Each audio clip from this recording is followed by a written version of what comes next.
नमस्कार दोस्तों, कैसे हो आप लोग। आज हम इस वीडियो में ज्योमेट्री चैप्टर से जो हमने लास्ट वीडियो में कंसेप्ट पढ़ा था इक्विलैटरल ट्रायंगल का, उसके बेसिस पे क्वेश्चन प्रैक्टिस करेंगे। तो पहला क्वेश्चन है the altitude A D of a triangle A B C. एक ट्रायंगल है हमारा A B C. Okay, this one is A, this one is B, this one is C. Is 9 centimetre. जो A D है ना, यहाँ पे ये A D altitude है और इसकी हमें लेंथ दे रखी 9 सेंटीमीटर। ए बी हमें गिवन है भैया कितना, 6√3, और सी डी हमें गिवन है भैया 3√3। Then what will be the measure of angle A की वैल्यू बतानी है कितना होगा।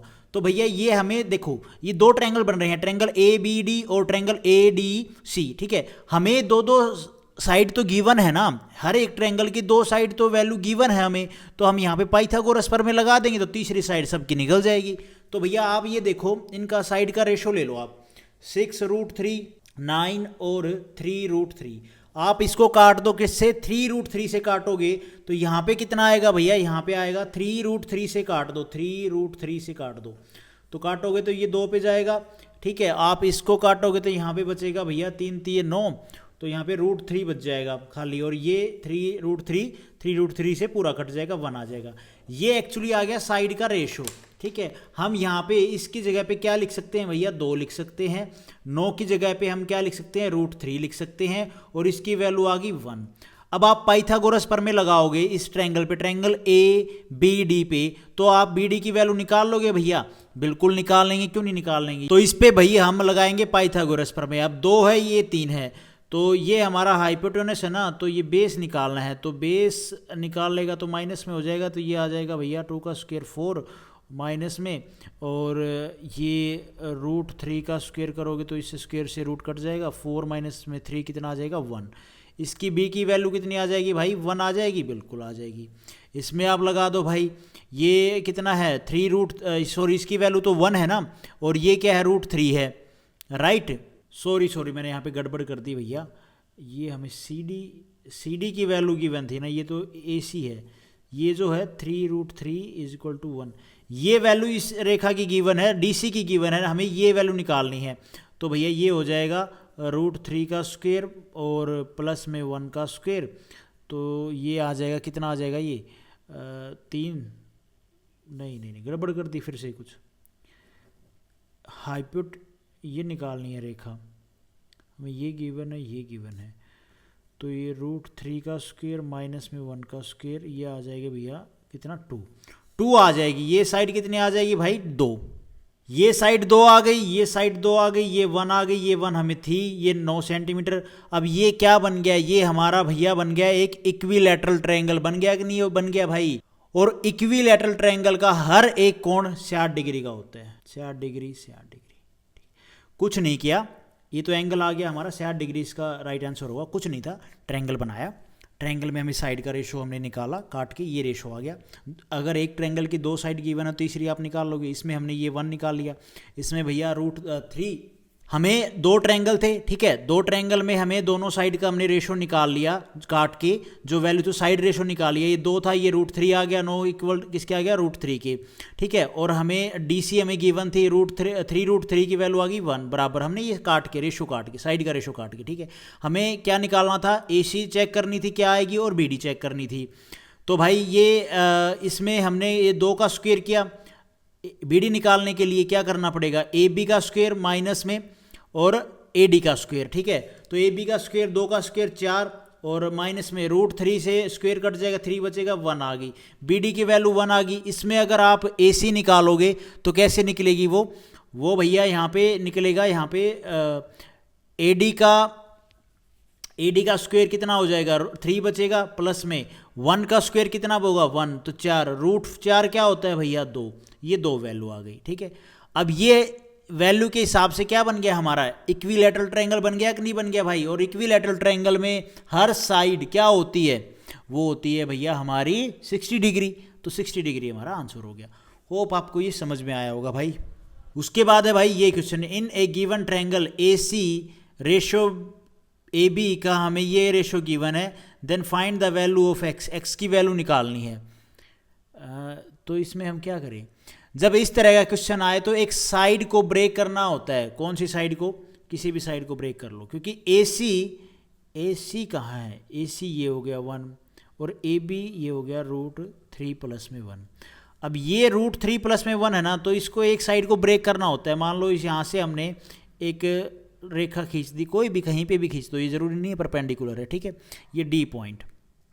अब हम इसको √3 प्लस 1 को क्या है, ब्रेक कर सकते हैं। हमने अपनी मर्जी से AB के ऊपर एक पॉइंट मान लिया, ठीक है, उस पॉइंट का नाम दे दिया हमने D, और C और D को हमने मिला दिया, ठीक है। हमने साइड ये ऐसी खींची कि जो एंगल D है ना, एंगल D ये 2x बने। क्या बने भैया, 2x। अब ये ऐसे क्यों किया, इसको इसलिए किया कि एक आइसोसेलेस ट्रायंगल बनने का जो काम है ना वो थोड़ा आसान हो जाता है, क्योंकि दो एंगल बराबर होंगे तो सीधी सी बात है उनके सामने की दो साइड भी बराबर होंगी। होगी कि नहीं होगी भाई, बिल्कुल होंगी।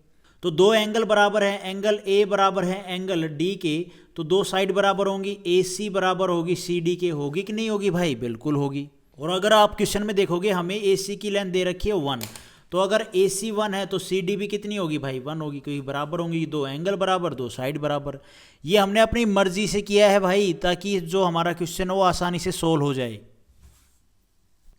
अब आप ये देखो इस ट्रायंगल को, ट्रायंगल DC और B को, यहाँ पे हमें एक एंगल गिवन है x, और इस ट्रायंगल में जो एक्सटीरियर एंगल है ऑन वर्टेक्स D ये हमें गिवन है 2x, जो हमने अभी यहाँ पे निकाल लिया, जो अपनी तरफ से हमने अज्यूम किया, क्योंकि इजी हो जाए क्वेश्चन को सोल्व करना। तो exterior angle on vertex D पे है 2x, और 2x किसके बराबर होता है, उसके अपोजिट इंटीरियर एंगल के सम के बराबर होता है। तो अगर ये x है तो दूसरा एंगल भी, ये एंगल भी कितना होगा, ये भी x होगा, क्योंकि तभी तो बराबर होगा भैया ये, हाँ जी तभी बराबर होगा। तो ये भी हो गया कितना, x। अब दो एंगल बराबर तो मतलब सीधी सी बात है भैया, दो साइड बराबर होंगी। होंगी कि नहीं होंगी, बिल्कुल होंगी। तो इसके सामने की साइड ये है तो इसके सामने की साइड ये है, तो ये साइड बराबर होगी। इसकी लेंथ 1 है तो इसकी भी लेंथ कितनी होगी, 1, किसकी, DB की। होगी कि नहीं होगी भाई, बिल्कुल होगी। तो अब हमें ये पूरी लेंथ गिवन थी AB की, कितनी थी, √3 प्लस में 1। हमें पता चल गया D से B की लेंथ हमारी 1 है, तो ये बाकी बची लेंथ कितनी हो जाएगी, ये भैया √3 हो जाएगी। भाई AD की लेंथ हो जाएगी √3 प्लस में DB की लेंथ हो जाएगी 1। हो जाएगी कि नहीं हो जाएगी भाई, बिल्कुल हो जाएगी। तो ये क्या बन जाएगा, √3 प्लस 1 बन जाएगा कि नहीं बन जाएगा, बिल्कुल बन जाएगा। और किसी ट्रायंगल में साइड रेशो 1:1:√3 है, तो एंगल रेशो 30:30:120 होगा कि नहीं होगा, बिल्कुल होगा। और अब आप ट्रायंगल ACD को देखो, इसमें साइड रेशो क्या रहा है, 1, ये भी 1 था हमारा 1, और ये आ गया √3। तो किसी भी ट्रायंगल का साइड रेशो 1:1:√3 है, तो एंगल रेशो क्या होता है, एंगल रेशो होता है भैया 30 डिग्री 30 डिग्री और 120 डिग्री। होता है कि नहीं होता है भाई। जब अगर साइड रेशो ये होगा तो एंगल रेशो ये होगा। होगा कि नहीं होगा भाई, बिल्कुल। और इसके सामने का एंगल 2x ना, 2x है, तो ये क्या बनेगा, ये बनेगा भाई √3 के सामने का एंगल, ये तो हो जाएगा 120 डिग्री। हो जाएगा कि नहीं हो जाएगा, है ना।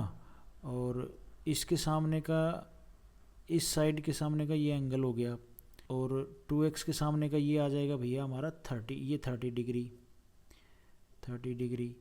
और ये भी 30 डिग्री। तो 2x जो हैं ये हमारे, इनके ऊपर कौन से एंगल आ रहे हैं भैया, 30 डिग्री। तो x की वैल्यू आ जाएगी 15 डिग्री। ठीक है भाई, C ऑप्शन हमारा यहाँ पे ठीक हो जाएगा। होप आपको ये समझ में आया होगा।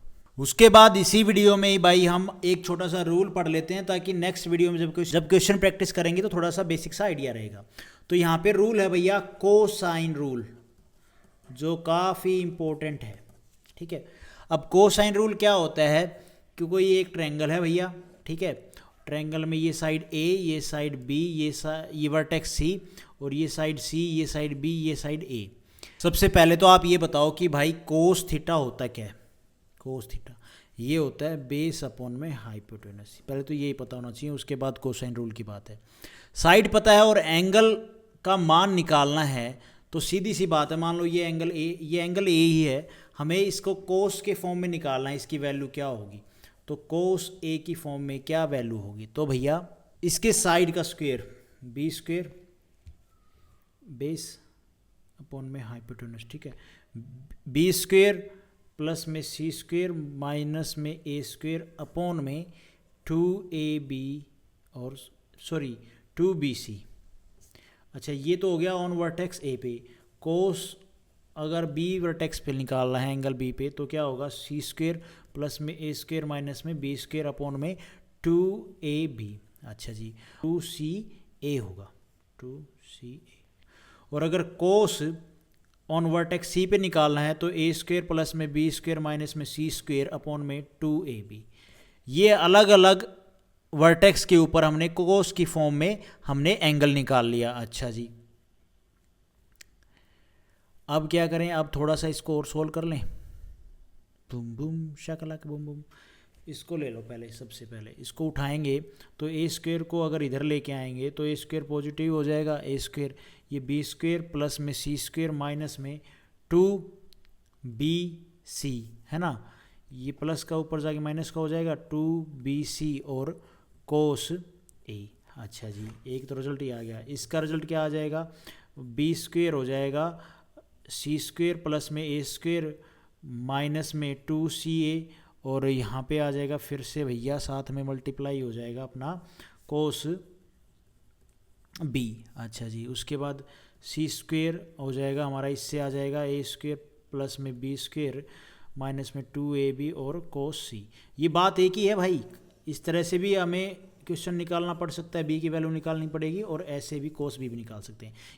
ये दोनों बातें एक ही हैं, कभी आप सोचो अलग अलग है। ये तो एंगल निकाल रहे हैं कोस ए कोस बी कोस सी। अब आप साइड देखो, ये जो थी ये थी साइड ए स्क्वेयर प्लस में बी ए स्क्वेयर बी स्क्वेयर, ये तो ये वाली साइड है ना। अगर साइड निकालनी है हमें एंगल गिवन हो तो कोसाइन की फॉर्म में हम साइड निकाल सकते हैं भाई।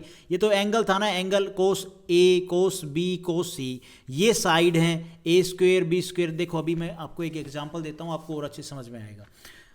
एग्जाम्पल है भाई, ये एक ट्रायंगल है, इसमें हमें ये एंगल गिवन है 30 डिग्री और ये 10 और ये 14 और ये x। कोसाइन रूल लगा के x की वैल्यू निकालनी है। तो भैया अभी मैंने आपको अभी बताया ए बी सी, अगर ये आपको ध्यान आया होगा एंगल वो गिवन है तो ये हमारा x की जगह पे क्या है a मान लो, क्योंकि a थी हमने यहाँ पे a रखा था। तो a वाला रूल क्या कहता है, बी स्क्वेयर मतलब ये दूसरी साइड का स्क्वेयर, तो दूसरी साइड क्या है ये वाली और ये वाली, इन दोनों का स्क्वेयर करो, x की वैल्यू आ जाएगी एक्स स्क्वेयर है ना, ये हो जाएगा 10 का स्क्वेयर प्लस में 14 का स्क्वेयर, ठीक है, माइनस में 2 दोनों साइड की मल्टीप्लाई इनटू में 14 और इनटू में कोस ये कोस 30 डिग्री। ये कोस की वैल्यू आप याद रखना भाई, कभी भूल जाओ। ये हो जाएगा 100 प्लस में 14 का स्क्वायर कितना होता है 196 माइनस में ये हो जाएगा भाई 2 गुना में 10 गुना में 14 गुना में कोस 30 कितना होता है √3/2, 2 से 2 कट गया, ये आ जाएगा भाई एक्स की वैल्यू आ जाएगी, ये हो जाएगा 296 माइनस में 140 गुना में √3 हो जाएगा भाई 140 आएगा ना, हाँ सही है यार। तो इसमें से ये माइनस का आना चाहिए, प्लस का कैसे हो गया, हाँ ठीक है। तो ये 296 मतलब आप इसको अगर माइनस करोगे तो माइनस भी हो जाएगा, कोई दिक्कत वाली बात नहीं है। ये एक्स स्क्वेयर था, स्क्वेयर उठ के यहाँ पे रूट में आ जाएगा। इस तरह से आपने एक्स की वैल्यू निकाल ली, ठीक है, ये एक्स की वैल्यू। इसको और भी सोल्व कर सकते हो अगर आपको करना है। तो कहने की बात मेरी ये है कि ऐसे अगर हमें साइड गिवन हो ना तो हम साइड भी निकाल सकते हैं, कोई दिक्कत वाली बात नहीं। और एंगल गिवन होगा तो एंगल साइड गिवन है तो एंगल भी निकाल सकते हैं कोसाइन रूल से, ठीक है। ये क्वेश्चन हम नेक्स्ट वीडियो में प्रैक्टिस करेंगे इस कंसेप्ट के ऊपर। Thank you so much. Video आपको ठीक लगी तो लाइक करना, चैनल पर नए हो तो भाई सब्सक्राइब करना।